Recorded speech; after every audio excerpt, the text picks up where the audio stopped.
Senhor Chabá Corozi, presidente da 77ª Assembleia Geral das Nações Unidas, senhor Antônio Guterres, secretário-geral das Nações Unidas, senhoras e senhores, chefes de Estado, de governo e de delegações. Senhoras e senhores, começo por cumprimentá-lo, embaixador Chabá Corozi, pela eleição para presidir esta Assembleia Geral. Esteja certo de contar com o apoio do Brasil. O tema escolhido para este debate geral gira em torno de um conceito que se aplica perfeitamente ao momento que vivemos, um divisor de águas. Senhor presidente, nossa responsabilidade coletiva nessa Assembleia Geral é compreender o alcance dos desafios que compõem esse divisor de águas e, a partir daí, construir respostas que tirem sua força dos objetivos que são comuns a todos nós.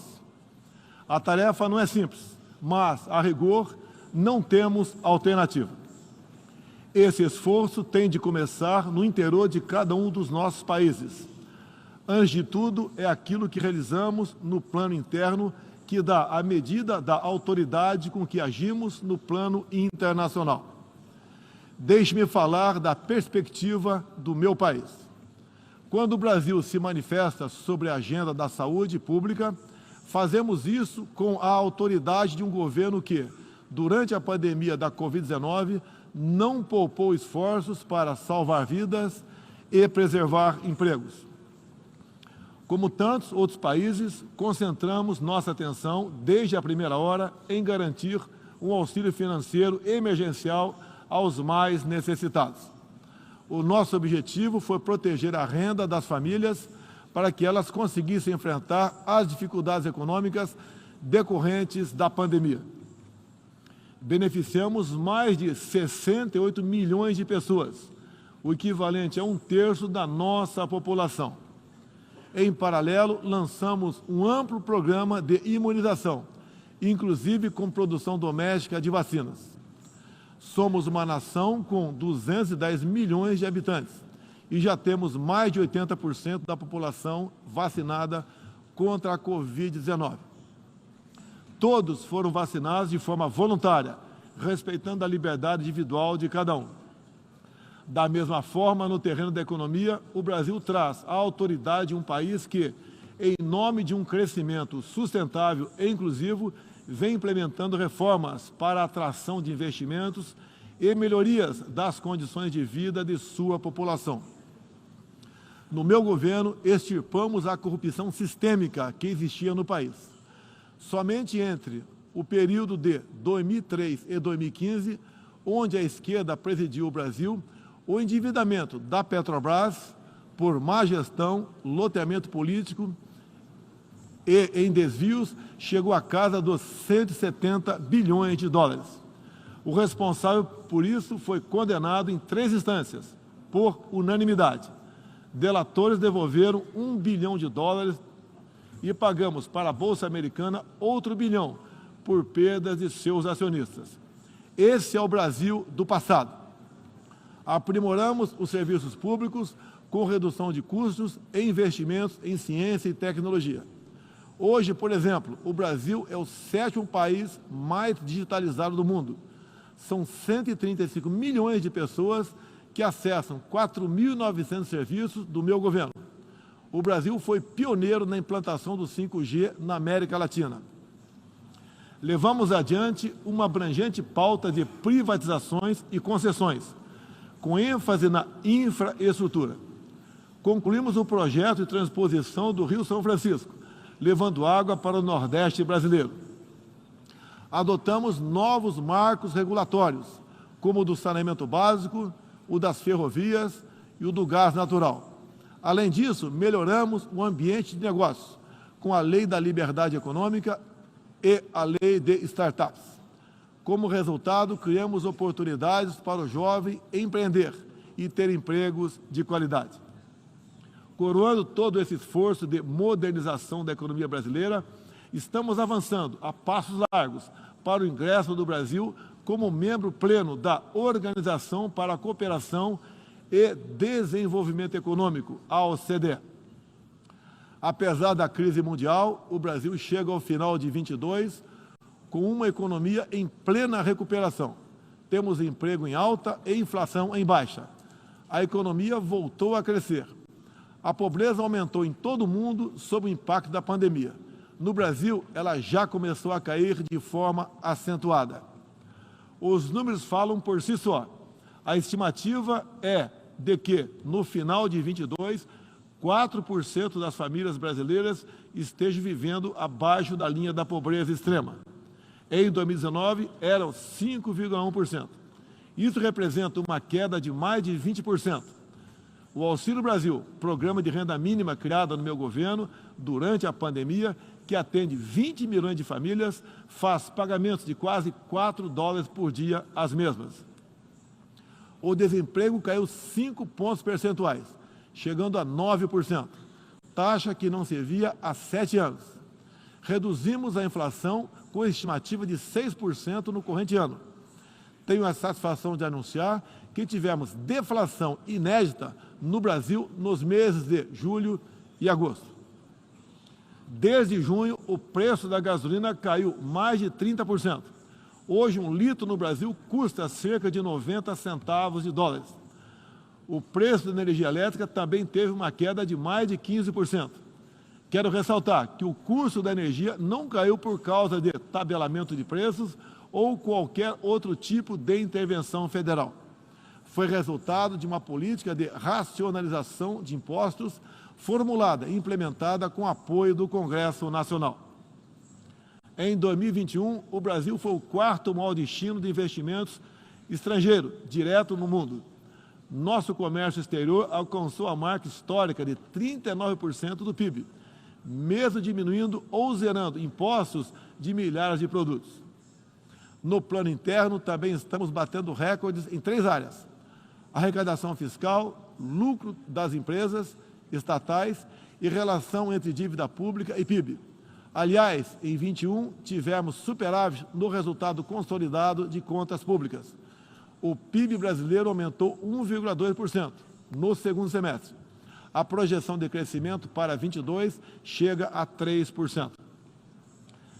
Temos a tranquilidade de quem está no bom caminho, o caminho de uma prosperidade compartilhada entre os brasileiros e, mais além, compartilhada com nossos vizinhos e outros parceiros mundo afora. É isso que vemos, por exemplo, na produção de alimentos. Há 4 décadas, o Brasil importava alimentos. Hoje, somos um dos maiores exportadores mundiais. Isso só foi possível graças a pesados investimentos em ciência e inovação, com vistas à produtividade e à sustentabilidade. Faço aqui um tributo à pessoa de Alisson Paulinelli, candidato brasileiro ao Prêmio Nobel da Paz, por seu papel na expansão da fronteira agrícola brasileira com o uso de novas tecnologias. Este ano, o Brasil já começou a colheita da maior safra de grãos da nossa história. Estima-se pelo menos 270 milhões de toneladas. O Brasil também, em poucos anos, passará de importador a exportador de trigo. Para o período de 22-23, a previsão é que a produção total ultrapasse os 300 milhões de toneladas. Como afirmou a diretora-geral da Organização Mundial do Comércio, em recente visita que nos fez, se não fosse o agronegócio brasileiro, o planeta passaria fome, pois alimentamos mais de 1 bilhão de pessoas ao redor do mundo. O nosso agronegócio é orgulho nacional. Senhor presidente, quero lembrar que, também na área do desenvolvimento sustentável, o patrimônio de realizações do Brasil é fonte de credibilidade para a ação internacional do nosso país.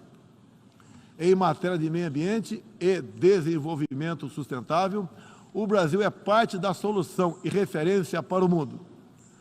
2/3 de todo o território brasileiro permanece com vegetação nativa, que se encontra exatamente como estava quando o Brasil foi descoberto em 1500. Na Amazônia brasileira, área equivalente à Europa Ocidental, mais de 80% da floresta continua intocada, ao contrário do que é divulgado pela grande mídia nacional e internacional. é fundamental que, ao cuidarmos do meio ambiente, não esqueçamos das pessoas. A região amazônica abriga mais de 20 milhões de habitantes, entre eles indígenas e ribeirinhos, cuja subsistência depende de algum aproveitamento econômico da floresta. Levamos internet a mais de 11 mil escolas rurais e a mais de 500 comunidades indígenas. O Brasil começou sua transição energética há quase meio século, em reação às crises do petróleo daquela época. Hoje temos uma indústria de biocombustíveis moderna e sustentável. Indústria que contribui para a matriz energética mais limpa entre os países do G20. Cerca de 84% da nossa matriz elétrica atualmente é renovável.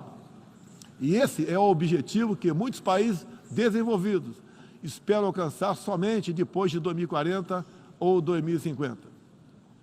No ano passado, o Brasil foi escolhido pelas Nações Unidas como o país campeão da transição energética. Temos capacidade para ser um grande exportador mundial de energia limpa. Contamos com um excedente já em construção, que pode chegar a mais de 100 gigawatts, entre biomassa, eólica, terrestre e solar, além da oportunidade ainda não explorada de eólicas marítimas de 700 gigawatts, com um dos menores custos de produção do mundo. Essas fontes produzirão hidrogênio verde para exportação. Parte dessa energia 100% limpa abre a possibilidade de sermos fornecedores de produtos industriais altamente competitivos, especialmente no Nordeste brasileiro, com uma das menores pegadas de carbono do mundo. A agenda do desenvolvimento sustentável é afetada de várias maneiras pelas ameaças à paz e à segurança internacional. Erguemos as Nações Unidas em meio aos escombros da Segunda Guerra Mundial. O que nos motivava naquele momento era a determinação de evitar que se repetisse o ciclo de destruição que marcou a primeira metade do século XX. Até certo ponto, podemos dizer que fomos bem-sucedidos. Mas hoje, o conflito na Ucrânia serve de alerta. Uma reforma da ONU é essencial para encontrarmos a paz mundial. No caso específico do Conselho de Segurança, após 25 anos de debates, está claro que precisamos buscar soluções inovadoras. O Brasil fala desse assunto com base em uma experiência que remonta aos primórdios da ONU. É pela 11ª vez que ocupamos assento não permanente no Conselho. Temos buscado dar o melhor de nós para a solução pacífica e negociada dos conflitos internacionais, sempre guiados pela Carta da ONU e pelo direito internacional. O Brasil também tem um longo histórico de participação em missões de paz da ONU. De Suez a Angola, do Haiti ao Líbano, sempre estivemos ao lado da manutenção da paz. Também contribuímos para a paz ao abrirmos nossas fronteiras para aqueles que buscam uma chance de reconstruir suas vidas em nosso país. Desde 2018, mais de 6 milhões de irmãos venezuelanos foram obrigados a deixar seu país. Muitos deles vieram para o Brasil. Nossa resposta a esse desafio foi a Operação Acolhida, que se tornou referência internacional. Já são mais de 350 mil venezuelanos que encontraram em território brasileiro assistência emergencial, proteção, documentação e a possibilidade de um recomeço. Todos têm acesso ao mercado de trabalho, a serviços públicos e a benefícios sociais. Nos últimos meses, chegam por dia ao Brasil a pé cerca de 600 venezuelanos, a grande maioria dos quais mulheres e crianças, pesando em média 15 quilos a menos do que tinham antes, fugindo da violência e da fome. A política brasileira de acolhimento humanitário vai além da Venezuela. Temos também recebido haitianos, sírios, afegãos e ucranianos. Senhor presidente, o conflito na Ucrânia já se estende por 7 meses e gera apreensão não apenas na Europa, mas em todo o mundo. Quero, em primeiro lugar, renovar o agradecimento do Brasil aos países que ajudaram na evacuação de brasileiros que se encontravam na Ucrânia quando começou o conflito. Refiro-me especialmente à Eslováquia, Hungria, Polônia, Romênia e República Tcheca. A operação foi exitosa. Não deixamos ninguém para trás, nem mesmo seus animais de estimação. Diante do conflito em si, o Brasil tem se pautado pelos princípios do direito internacional e da Carta da ONU. Princípios que estão consagrados também em nossa Constituição. Defendemos um cessar-fogo imediato, a proteção de civis e não combatentes, a preservação da infraestrutura crítica para assistência à população e a manutenção de todos os canais de diálogo entre as partes em conflito. Esses são os primeiros passos para alcançarmos uma solução que seja duradoura e sustentável. Temos trabalhado nessa direção. Nas Nações Unidas e em outros fóruns, temos tentado evitar o bloqueio dos canais de diálogo, causado pela polarização em torno do conflito. É nesse sentido que somos contra o isolamento diplomático e econômico. As consequências do conflito já se fazem sentir nos preços mundiais de alimentos, de combustíveis e de outros insumos. Esses impactos nos colocam a todos na contramão dos objetivos do desenvolvimento sustentável. Países que se apresentavam como líderes da economia de baixo carbono, agora passaram a usar fontes sujas de energia. Isso configura um grave retrocesso para o meio ambiente. Apoiamos todos os esforços para reduzir os impactos econômicos dessa crise, mas não acreditamos que o melhor caminho seja a adoção de sanções unilaterais e seletivas, contrárias ao direito internacional. Essas medidas têm prejudicado a retomada da economia e afetado os direitos humanos de populações vulneráveis, inclusive em países da própria Europa. A solução para o conflito da Ucrânia será alcançada somente pela negociação e pelo diálogo. Faço aqui um apelo às partes, bem como a toda a comunidade internacional. Não deixe escapar nenhuma oportunidade de pôr fim ao conflito e de garantir a paz. A estabilidade, a segurança e a prosperidade da humanidade correm sério risco se o conflito continuar. Senhor presidente, tenho sido um defensor incondicional da liberdade de expressão. Além disso, no meu governo, o Brasil tem trabalhado para trazer o direito à liberdade de religião para o centro da agenda internacional de direitos humanos. É essencial garantir que todos tenham o direito de professar e praticar livremente sua orientação religiosa, sem discriminação. Quero aqui anunciar que o Brasil abre suas portas para acolher os padres e freiras católicos que têm sofrido perseguição do regime ditatorial da Nicarágua. O Brasil repudia a perseguição religiosa em qualquer lugar do mundo. Outros valores fundamentais para a sociedade brasileira, com reflexo na pauta dos direitos humanos, são a defesa da família, do direito à vida desde a concepção, a legítima defesa e o repúdio à ideologia de gênero. Quero também destacar aqui a prioridade que temos atribuído à proteção das mulheres. Nosso esforço em sancionar mais de 70 normas legais sobre o tema desde o início do meu governo, em 2019, é prova cabal desse compromisso. Combatemos a violência contra as mulheres com todo rigor. Isso é parte da nossa prioridade mais ampla de garantir segurança pública a todos os brasileiros. Os resultados aparecem em nosso governo. A queda de 7,7% no número de feminicídios e diminuição do número geral de mortes por homicídio. Em 2017, eram 30 mortes por 100 mil habitantes. Agora são 19. A violência no campo também caiu ao mesmo tempo que aumentamos a regularização da propriedade da terra para os assentados. No meu governo, entregamos 400 mil títulos rurais, 80% deles para as mulheres. Trabalhamos no Brasil para que tenhamos mulheres fortes e independentes, para que possam chegar aonde elas quiserem. A primeira-dama, Michele Bolsonaro, trouxe novo significado ao trabalho de voluntariado desde 2019, com especial atenção aos portadores de deficiências e doenças raras. Senhor presidente, senhor secretário-geral, senhoras e senhores, chefe de Estado e de governo, senhoras e senhores, Neste 7 de setembro, o Brasil completou 200 anos de história como nação independente. Milhões de brasileiros foram às ruas, convocados pelo seu presidente, trajando as cores da nossa bandeira. Foi a maior demonstração cívica da história do nosso país. Um povo que acredita em Deus, pátria, família e liberdade. Muito obrigado a todos os senhores.